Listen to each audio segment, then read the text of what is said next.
Hello students, welcome to class. आज की class में हम लोग जानेंगे class 11 chapter 9 mechanical properties of solid से अपने आगे के टॉपिक्स। इसके पहले की क्लास में हमने जो जाना था उसको भी बात करेंगे, पर उसमें क्या था कि दो टॉपिक्स हमारे छूट गए थे, तो वो हम लोग आज की क्लास में कवर करने वाले हैं। जैसे कि इसके पहले की क्लास में हमने क्या जाना था उसका एक शॉर्ट हम लोग जान लेते हैं, जिसमें जैसा कि इसका नाम दे रखा है कि मैकेनिकल प्रॉपर्टी ऑफ सॉलिड। इसके बारे में हमने जाना था किस तरीके से ये नाम है और क्या इसके बारे में कहना चाह रहा है चैप्टर, इसको हमने जाना था। और इसके बाद हमने जाना था इलास्टिसिटी क्या होती है, प्लास्टिसिटी क्या होती है, डिफॉर्मिंग फोर्स क्या है, रीस्टोरिंग फोर्स है। ये क्या थे हमारे पहले के टॉपिक्स। अगर आप इन सभी टॉपिक्स को जान रहे हैं तो बहुत अच्छी बात है, आप इस क्लास के साथ कंटिन्यू कर सकते हैं। अगर आप इन इंट्रोडक्शन के पार्ट वाले जो टॉपिक्स हैं इनको अगर आप नहीं जान रहे हैं तो इसके लिए आप नीचे डिस्क्रिप्शन में इस वीडियो का लिंक दे रखा रहेगा, वहाँ से आप जा करके इस वीडियो को आप देख सकते हैं, या फिर वीडियो के लास्ट में भी आपको ये पार्ट मिल जाएगा, वहां से भी जा करके आप देख सकते हैं।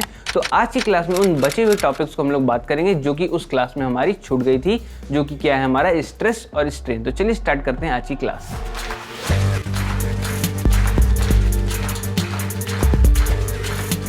तो सबसे पहले हम लोग बात कर लेते हैं कि स्ट्रेस क्या होता है, फिर इसके बाद हम लोग बात करेंगे कि स्ट्रेन क्या होता है। तो जैसे कि हम लोग जब बात कर रहे हैं स्ट्रेस की, तो आप जान रहे थे कि क्या होता है हमारा रीस्टोरिंग फोर्स। तो रीस्टोरिंग फोर्स से ही रिलेटेड क्या है हमारा स्ट्रेस। जैसे कि आपने जाना था कि कोई भी ऑब्जेक्ट को क्या कर रहे थे, जब आप स्ट्रेच कर रहे थे, उसका साइज बढ़ा रहे थे, तो वापस क्या हो रहा था, वो अपने ओरिजिनल पोजीशन पर आ रहा था। तो उसमें क्या लग रहा था, रीस्टोरिंग फोर्स लग रहा था। तो वही यहाँ पर यूज हो रहा है, यानी कि उसके जो रीस्टोरिंग फोर्स यूज हो रहा है उसके पर यूनिट एरिया पर, वही क्या कहला रहा है हमारा स्ट्रेस कहला रहा है। अब पर यूनिट एरिया का क्या मतलब है, यानी कि उस ऑब्जेक्ट के छोटे छोटे पार्ट पे, छोटे छोटे पार्टिकल पर आप कह सकते हैं कि जो फोर्स लग रहा है वही क्या है हमारा स्ट्रेस है। क्लियर ये बात। अब इसके बाद हम लोग बात कर लेते हैं इसके फॉर्मूला की, फिर हम लोग जानेंगे वहां से इसका कैसे निकलता है एसआई यूनिट। जैसे कि आप लोग जान रहे हैं कि एसआई यूनिट कैसे निकलती है, पर फिर भी हम लोग आगे देख सकते हैं। इसको आप लिखना चाहें तो लिख सकते हैं कि क्या हम लोग कह सकते हैं इसको restoring force per unit area. ठीक है, अगर 1 मार्क्स का क्वेश्चन पूछता है तो इतना भी आप इसमें लिख सकते हैं। अब हम लोग बात करते हैं इसके फॉर्मूला की। ठीक है, तो फॉर्मूला में सिंपल सा इसमें है, आप जान रहे हैं इसमें क्या लगाया जा रहा है, हमारा फोर्स लगाया जा रहा है। तो इसको हम लोग क्या लिख सकते हैं, अप्लाइड फोर्स, और किस पर, एरिया पर। जैसे कि आपको इससे भी क्लियर हो रहा है। तो ये क्या हमारा फॉर्मूला हो गया इसका, अप्लाइड फोर्स अपॉन एरिया, जिसको हम लोग किससे डिनोट कर सकते हैं, इससे। ये क्या है हमारा, जिसको हम लोग क्या करेंगे, फोर्स अपॉन एरिया। ठीक है, अब फोर्स अपॉन एरिया आ गया तो हम लोग बात करते हैं किसकी, अपने एसआई यूनिट की। एसआई यूनिट की जब हम लोग बात करेंगे तो यहाँ पे सिंपल सा आपको दिखाई दे रहा है फोर्स का मतलब किसकी बात हो रही है, न्यूटन की, और एरिया की बात हो रही है यानी कि मीटर स्क्वायर की बात हो रही है। तो न्यूटन पर मीटर स्क्वायर हो जाएगा, या फिर आप इसको कैसे लिख सकते हैं, न्यूटन पर मीटर स्क्वायर। ठीक है, ये चीज़ हो गई। अगर हम लोग बात करते हैं सीजीएस में, जैसे एसआई में हो गया, कहीं कहीं जगह आपको जरूरत पड़ती है सीजीएस यूनिट की। तो जब आप लोग इसमें सीजीएस यूनिट की बात करेंगे तो क्या हो जाएगा हमारा, डाइन सेंटीमीटर स्क्वायर, यानी कि डाइन पर सेंटीमीटर स्क्वायर हो जाएगा। ठीक है, क्लियर ये बात। अब हम लोग बात कर लेते हैं इसके डायमेंशन फार्मूला की। डायमेंशन फार्मूला क्या होगा, अगर आप इसके यहाँ से डायमेंशन फार्मूला निकालना अगर आपको अभी भी याद है, जो कि हमने अपने सेकंड चैप्टर में जाना था, किस तरीके से डायमेंशन निकाला जाता है यूनिट एंड डायमेंशन वाले चैप्टर में, तो बहुत ही अच्छी बात है। अगर आप नहीं जान रहे हैं तो हम लोग यहाँ पर जान लेते हैं कि इसका डायमेंशन कैसे है और क्या रहने वाला है। मैं आपको डायरेक्ट बता देता हूँ, ML-1 और T-2, ये सिंपल इसके फॉर्मूला से निकाला गया डायमेंशन है, जिसको आप चाहें तो निकाल करके भी देख सकते हैं। अब हम लोग बात कर लेते हैं कि स्ट्रेस में किस तरीके के जो फोर्स लग रहे हैं, तो उन फोर्स के बेसिस पे स्ट्रेस को कितने पार्ट में डिवाइड किया गया है। ठीक है, तो अगर हम लोग बात करते हैं इसके पार्ट्स की, तो इसके कुल टोटल 4 पार्ट्स हैं, जिसमें हम लोग बात करते हैं सबसे पहले पार्ट की, जिसका सबसे पहला पार्ट है वो क्या है हमारा, टेंसाइल। ठीक है, सेकेंड इसका क्या है, कंप्रेशनल। थर्ड क्या है इसका, हाइड्रोस्टैटिक। एंड फोर्थ क्या है इसका, फोर्थ पार्ट है इसका शेयरिंग। ठीक है, अब हम लोग जानते हैं कि इन चारों पार्ट्स में किस तरीके का रीस्टोरिंग फोर्स लग रहा है, जो कि इनको एक दूसरे से क्या करता है, अलग करता है। ठीक है, तो सबसे पहले अगर हम लोग बात करते हैं टेंसाइल की, पर उससे पहले हम लोग जान लेते हैं कि टेंसाइल स्ट्रेस और कंप्रेशनल स्ट्रेस को हम लोग कहते हैं लॉन्गिट्यूडनल स्ट्रेस। अब लॉन्गिट्यूडनल स्ट्रेस के अंदर हमारा आता है टेंसाइल और कंप्रेशनल। तो अगर हम लोग बात करते हैं टेंसाइल की, तो हम लोग बात कर रहे होते हैं उस टाइम जैसे कोई ऑब्जेक्ट है, फॉर एग्जांपल आपका रबर बैंड, जब उसकी लेंथ इंक्रीज हो रही होती है, लॉन्गिट्यूडनल का क्या मतलब हुआ, लेंथ की बात हुई, लेंथ इंक्रीज या फिर डिक्रीज की बात हुई, तो वहां पर जब लेंथ इंक्रीज की बात हो रही है तो टेंसाइल, जब लेंथ डिक्रीज की बात हो रही है तो कंप्रेशनल।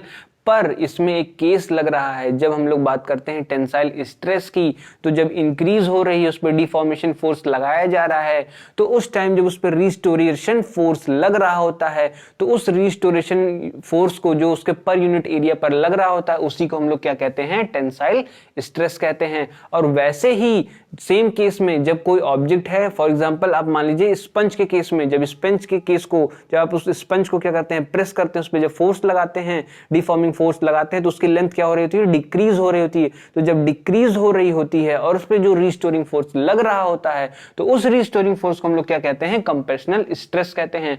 तो इसी लेंथ के इंक्रीज और डिक्रीज होने पर जो भी रिस्टोरिंग फोर्स हमारा लग रहा होता है, इसी को हम लोग क्या कहते हैं, हमारा लॉन्गिट्यूडनल स्ट्रेस। आई थिंक ये दोनों पार्ट आपको क्लियरली समझ में आ गया होगा और ये बात भी क्लियर हो गई होगी कि लॉन्गिट्यूडनल स्ट्रेस क्या है।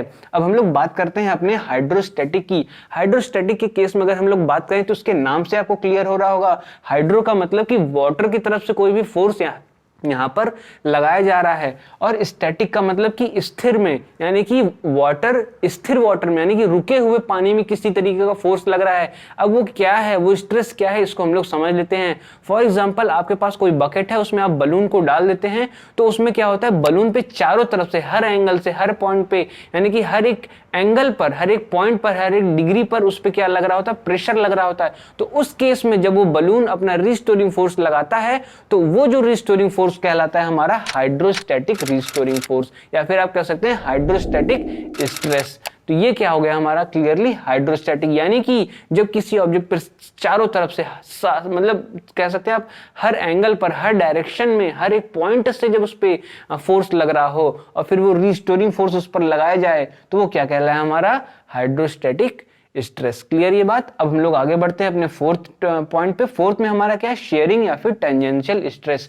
अब देखिए इस केस में क्या होता है, यानी कि जब हम लोग शेयरिंग या फिर टेंजेंशियल से आपको समझ में आ रहा होगा, इसमें टेंजेंटली कुछ फोर्स लगाया जा रहा है। टेंजेंटली का क्या मतलब हुआ, तिखे डायरेक्शन में या फिर टेढ़े। इसको अच्छे से समझने के लिए, जैसे फॉर एग्जाम्पल आपकी कोई भी हिलती डुलती या फिर ढीली हुई कोई टेबल है, और वो क्या होती है, उसका बेस सेम रहता है, पर टेबल को हिलाने से उसका अपर बॉडी पार्ट हिल जाता है। तो फॉर एग्जांपल इसका बेस आपका यहाँ स्थिर है, जब इसको फोर्स लगा के इस तरीके से कर देते हैं तो इसका बेस से इसका टॉप के एंगल में क्या हो जाता है, डिफरेंस हो जाता है।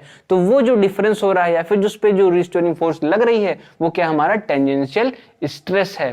ठीक है, उससे जो डिफरेंस क्रिएट हो रहा है वो क्या है, हमारा टेंजेंशियल स्ट्रेस है। आई थिंक आपको ये चीज क्लियर हो गई होगी। अब हम लोग बढ़ते हैं अपने नेक्स्ट टॉपिक पे। अगर आप इसको नोट डाउन करना चाहते हैं तो वीडियो को पॉज करके आप इसको नोट डाउन कर सकते हैं।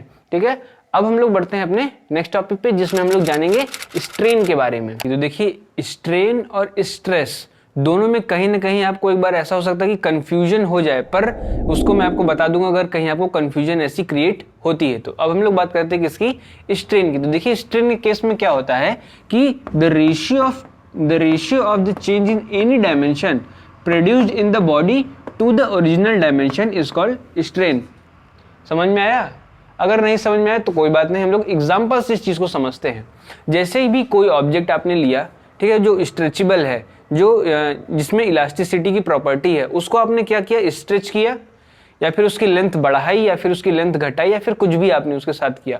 तो उस केस में जब उसको, अगर वही केस क्या कर रहे हैं, लगातार रिपीट कर रहे हैं, तो जो उसकी ओरिजिनल साइज है, ओरिजिनल साइज से उसकी जो फाइनल जो साइज निकल के आती है बार बार रिपीट करने के दौरान, वो क्या हो जाएगी, चेंज दिखेगी। जैसे फॉर एग्जांपल अगर हम लोग लेते हैं मान लीजिए रबर बैंड की, जैसे हम लोग लगातार उसकी बात कर रहे हैं तो उसी की बात कर लेते हैं।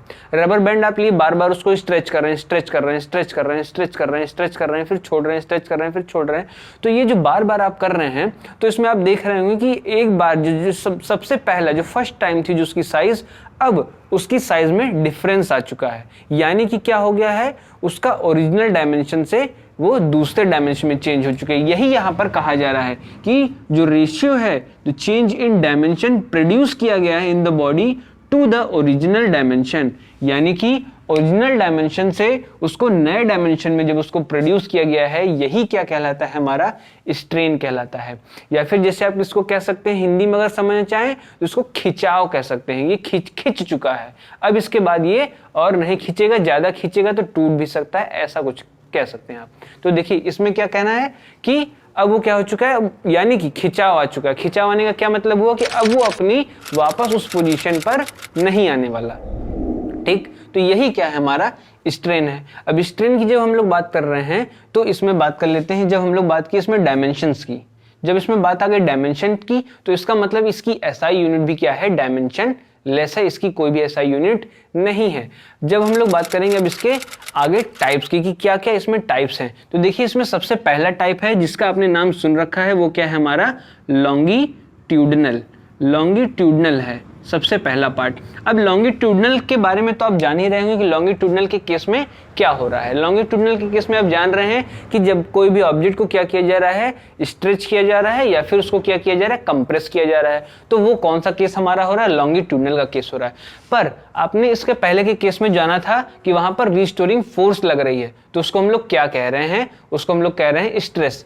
पर जब हम लोग बात कर रहे हैं स्ट्रेन की, तो इसमें आपने क्या जाना कि उसका डायमेंशन क्या हो जा रहा है, चेंज हो जा रहा है। यानी कि प्रोसेस तो वही हो रहा है, उसको स्ट्रेच किया जा रहा है, पर उसकी ओरिजिनल डायमेंशन से अब जो नई डायमेंशन प्रोड्यूस हुई है वो चेंज हो चुकी है, किसी भी, या फिर उसको कंप्रेस करके या फिर उसको स्ट्रेस करके। तो इस केस में जब उसकी लेंथ की बात की गई, यानी कि लॉन्गिट्यूडनल में आप जान ही रहे लेंथ का ही सारा खेल हो रहा है, तो जब लेंथ की बात की गई तो उसको हम लोग क्या कहेंगे, लॉन्गिट्यूडनल स्ट्रेन। ठीक है, इस केस में क्या हुआ, आई होप कि आप क्लियर हो गए होंगे कि इसमें सिंपल बस यही हुआ है कि उसकी लेंथ इंक्रीज या फिर डिक्रीज हुई है और उसको चेंज नहीं किया जा सकता, वो क्या है, हमारा लॉन्गिट्यूडनल स्ट्रेन। इसके लिए फॉर्मूला आप लगा सकते हैं कि हमारा लॉन्गिट्यूडनल स्ट्रेन के लिए जो फॉर्मूला हो जाएगा वो क्या हो जाएगा, हमारा डेल्टा L/L। अब डेल्टा L/L क्या है, यही है हमारा सिंपल सा कि जो हमारा चेंज हुआ है dimension upon original dimension. Clear बात। अब हम लोग बढ़ते हैं इसके सेकंड टाइप पे। सेकंड टाइप इसका क्या है, वॉल्यूमेट्रिक। वॉल्यूमेट्रिक इसका क्या है, सेकंड पार्ट। अब वॉल्यूमेट्रिक का क्या मतलब हुआ कि इसमें क्या सिंपल से आपको उसके नाम से समझ में आ रहा है कि वॉल्यूम में चेंज आ रहा है, इसके वॉल्यूम में चेंज है। जैसे किसी ऑब्जेक्ट में आपने प्रेशर लगाया और उसकी वॉल्यूम चेंज होगी, कैसे, अब ये चीज तो अभी भी क्लियर समझ में नहीं आ रही होगी, तो हम लोग कैसे समझेंगे, सिंपल एग्जांपल की मदद से इसको हम लोग समझते हैं। फॉर एग्जांपल आपने बलून को लिया, बलून में आपने हवा भरी, तो आपने उसको क्या कर दिया, स्ट्रेच कर दिया, खूब बड़ा कर दिया, ठीक है, वो बड़ा हो गया। अब उसके बाद फिर आपने उसमें से हवा को बाहर निकाल लिया, फिर यही प्रोसेस क्या करिए आपने बार बार रिपीट किया, उसमें बार बार आप हवा भर रहे हैं, बार बार उसको निकाल रहे हैं, हवा भर रहे हैं, निकाल रहे हैं, हवा भर रहे हैं। तो एक टाइम ऐसा आएगा कि जो उसकी ओरिजिनल साइज थी, यानी कि जैसे मान लिए कि ये आपका ऐसे इस तरीके से बलून था, इसकी जो ओरिजिनल साइज थी इससे क्या हो चुका है, बढ़ चुका है। अब इस केस में क्या हो रहा है, इसका वॉल्यूम क्या हो चुका है, चेंज हो चुका है। ऐसे ही हमारा क्या था लॉन्गिट्यूडनल वाले केस में, वैसे इसमें क्या हो चुका है, इसका वॉल्यूम चेंज। इसमें क्या चेंज होता है, इसमें लेंथ चेंज होती है, इसमें क्या हुआ, इसका वॉल्यूम चेंज हुआ है। तो इसी केस को हम लोग क्या कहेंगे, इसमें जो सारी जो केस हमारा निकल के आ रहा है वो क्या है, वॉल्यूमेट्रिक स्ट्रेन का। इसमें क्या हो चुकी है, वॉल्यूम चेंज हो चुकी है इस पर्टिकुलर ऑब्जेक्ट की। अब इसके बाद हम लोग बढ़ते हैं अपने थर्ड केस की तरफ, थर्ड इसके टाइप की तरफ, जिसको हम लोग क्या कहते हैं, शियर, जिसको हम लोग क्या कहते हैं, शियर या फिर टेंजेंशियल स्ट्रेन। अब ये देखिए यहां पर आप कंफ्यूज हो सकते हैं, क्योंकि ये इसमें और इसके पहले के पार्ट को भी आपने जाना था, वॉल्यूमेट्रिक को तो आपने नहीं जाना था, आपने जाना था लॉन्गिट्यूडनल को, तो और आपने जाना था शेयरिंग और टेंजेंशियल को। तो इसमें देखिए क्या कंफ्यूजन हो सकती है, इसमें कंफ्यूजन आपकी ये हो सकती है कि जैसे फॉर एग्जांपल जो हमने टेबल ले रखा था और उस पे जो हमने टेंजेंट फोर्स लगाया था या फिर तिखे फोर्स लगाया था, उसमें जो चेंज आया था, जो चेंज आया था, और उस चेंज को रिकवर करने के लिए जो रिस्टोरिंग फोर्स लगी थी उसको हमने क्या कहा था, हम लोग कहा था उसको टेंजेंशियल स्ट्रेस। किसको? रिस्टोरिंग फोर्स को। पर इस केस में क्या होता है, आप जान रहे हैं कि इस केस में रिस्टोरिंग फोर्स नहीं लग रही होती है, क्योंकि ओरिजिनल से फाइनल में वो क्या हो चुका होता है, चेंज हो चुका होता है। तो उस केस में वो क्या कहलाएगा, हमारा टेंजेंशियल स्ट्रेन कहलाएगा। जैसे इसको समझने के लिए, तो जैसे यही क्या हो गया, आपका टेबल हो गया। फॉर एग्जाम्पल इसको थोड़ा और बड़ा कर लेते हैं हम लोग, तो ये क्या हो गया, हमारा टेबल हो गया। ठीक है, लेट सपोज मान लेते हैं। तो अब इसमें क्या हो रहा है, जब चेंज हो रहा है, जैसे आप इसको तिखे इस डायरेक्शन में जब आप इसको क्या करते हैं, तिखे इस पे क्या लगा रहे हैं, फोर्स लगा रहे हैं, तो इस तरीके से क्या हो रहा है, इसमें चेंज निकल कर आ रहा है कि ये क्या कर रहा है, ये टेबल इतना मूव कर जा रहा है। ठीक है, ये टेबल इतना मूव कर गया। ठीक है, ये क्या थी इसकी ओरिजिनल पोजीशन, और अब ये क्या है इसकी फाइनल पोजीशन। ठीक है, तो इस केस में क्या हो रहा है, इस केस में आप देख रहे हैं कि यहाँ पर डिस्प्लेसमेंट हुआ। तो अब इसमें क्या हो रहा है, जो चेंज निकल के हमारा आ रहा है, जैसे इसमें हम लोग क्या जाना था कि जो इसको, जैसे इसमें हम लोग तिखे पे फोर्स लगाए, अब इसमें जो रिस्टोरिंग फोर्स लग रही है वही क्या थी, हमारी शेयरिंग स्ट्रेस था। अब इसमें क्या हो रहा है, इसमें तो चेंज नहीं हो रहा है, आप जान रहे हैं कि इसमें क्या हो गया, अब ये परमानेंट रहने वाला है, इसमें कोई भी चेंज, इसमें रिस्टोरिंग फोर्स नहीं लगना है। तो अभी जब रिस्टोरिंग फोर्स नहीं लगना है तो इसका मतलब ये क्या है, हमारा शेयरिंग स्ट्रेन। तो अब इस केस में ये जो एंगल का जो डिफरेंस आ रहा है, या थीटा एंगल का जो डिफरेंस आ रहा है, इसको हम लोग कैलकुलेट करेंगे। इसको कैलकुलेट करने के लिए हम लोग किसकी हेल्प लेते हैं, tan थीटा की हेल्प लेते हैं। अब tan थीटा की हेल्प क्यों लेते हैं, इसको हम लोग जान लेते हैं कि tan का ही क्यों यूज कर रहे हैं। जैसे कि आपने एक ट्रिक जाना था, उससे हम लोग चलते हैं, जो कि क्या था, हमारा PBP अपॉन HHB।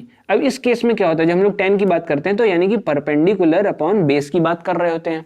तो आप देखेंगे कि ये जो हमारा दोनों एक्स्ट्रा जो साइड है, यानी कि जो डिस्प्लेसमेंट का जो चेंज आया हमारा, उसमें क्या हुआ कि ये जो हमारा निकल के क्या आया, हाइपोटेनस, और ये क्या था, हमारा बेस। तो ये जो बेस पर ये जो एंगल बना यहाँ पर, तो यहाँ पर एंगल बना। ठीक है, तो यानी कि इसको क्या हमने मान लिया, बेस मान लिया।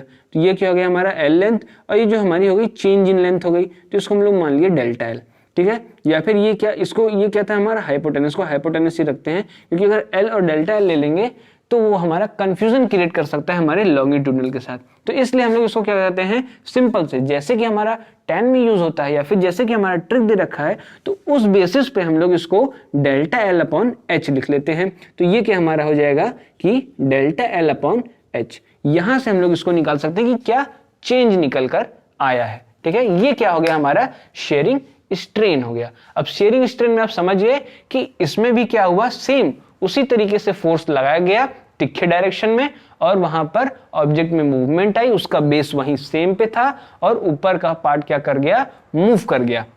तो उसमें जो चेंज निकल के आया, जो एंगल का जो चेंज आया, वो क्या हमारा हुआ, शेयरिंग स्ट्रेन। क्लियर ये बात? अगर कोई डाउट होगा तो आप कमेंट करके पूछिएगा, रिपीट मत करिएगा अपने डाउट को, क्योंकि अगर वो रिपीट होता है तो वो स्पैम में चला जाएगा और हम उसको रीड करके आपको रिप्लाई नहीं दे पाएंगे। तो इसको आप चाहें तो नोट डाउन कर सकते हैं वीडियो को पॉज करके। एक चीज और यहाँ पर मिस हो गई, वॉल्यूमेट्रिक का फॉर्मूला। जैसे वॉल्यूमेट्रिक की बात अगर हम लोग करते हैं, वॉल्यूमेट्रिक स्ट्रेन की फॉर्मूला, तो सिंपल से इसमें भी क्या है कि delta V by V। Delta V by V का क्या मतलब है कि यानी कि जो चेंज हुआ है वॉल्यूम में अपॉन ओरिजिनल वॉल्यूम। ठीक है, ये हो गया। ये सारी चीजें आप चाहें तो उसको नोट डाउन कर सकते हैं, और अगर कोई चीज न समझ में आई तो आप जान रहा है उसको कमेंट करके आपको पूछना है। ठीक है, अब हम लोग बढ़ते हैं अपनी नेक्स्ट क्लास में। नेक्स्ट क्लास में हम लोग मुलाकात करेंगे। इस पार्ट का अगर कोई भी वीडियो आपको पसंद है तो उस वीडियो को लाइक करिएगा। Thank you.